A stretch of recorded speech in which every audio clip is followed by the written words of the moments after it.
Okay, Councillor Lococo. Thank you, Mr. Mayor.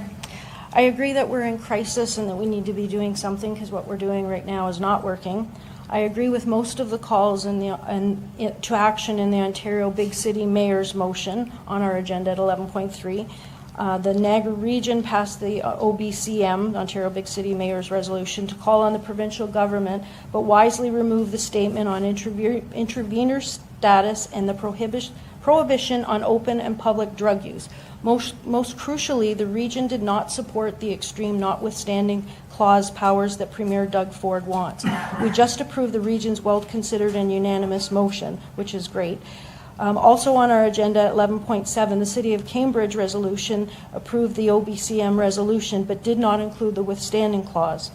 Out of the 29 Ontario Big City Mayor municipalities, less than half, 13, added the notwithstanding clause. The Ontario Big City Mayors has clarified that they do not support the notwithstanding clause. AMO, the Association of Municipalities, which represents 444 municipalities, has also released a policy position that advocates for real solutions to the crisis of encampments, not by invoking the notwithstanding clause. The province is the entity that is obligated to provide the funding for the resources that we need: mental health support, addiction supports, homelessness.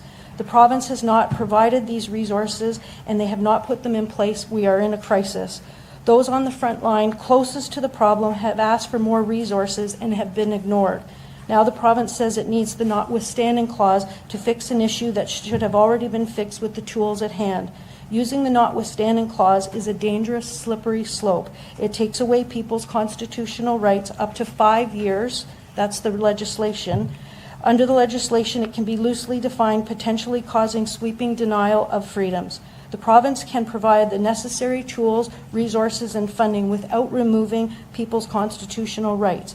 Some concerns that I have are the mandatory drug and mental health treatment and how that will affect the current resources, especially the long wait times that we currently have. Our court, social service, and correction systems are overwhelmed as it is. With this motion, there will be more criminal charges, more court dates, and more incarcerated individuals. Currently, we do not have the resources for this. The region, NASO, and other teams have been successful in placing people in shelters. They've also been successful in moving encampments to less problematic areas. Many times shelters are full. Where are they to go? Properly funding the tools already in place along with the well-thought-out provisions of the region's motion is all that is necessary. We do not need to override a judge's well-considered ruling in removing people's constitutional rights and freedoms. There are some great examples of the programs that work, such as RAFT, the youth shelter in St. Catharines that focuses on diversion before the youth enter the shelter system, and mental health and drug treatment court. These are the resources that we need more of. The province has a duty to properly fund these resources and programs. The Canadian Civil Liberties Association are opposed to the notwithstanding clause.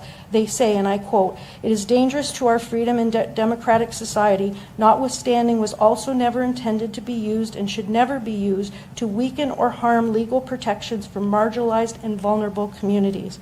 I believe that the province can work towards a solution, partner with the municipalities, and provide the resources first before moving in this direction.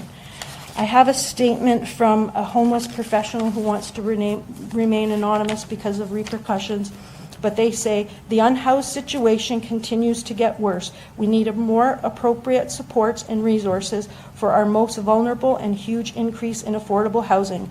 Poverty must be addressed as we have an increase in those becoming homeless just on income alone. If we could house them, we would see a decrease in those hard to serve that remain unhoused. They already have fewer rights in our community." I do not agree with the motion put before us and using the notwithstanding clause to solve the crisis. If this motion does not pass, I will move that we adopt the region's motion, which we already have. But I will not support this motion. Thank you.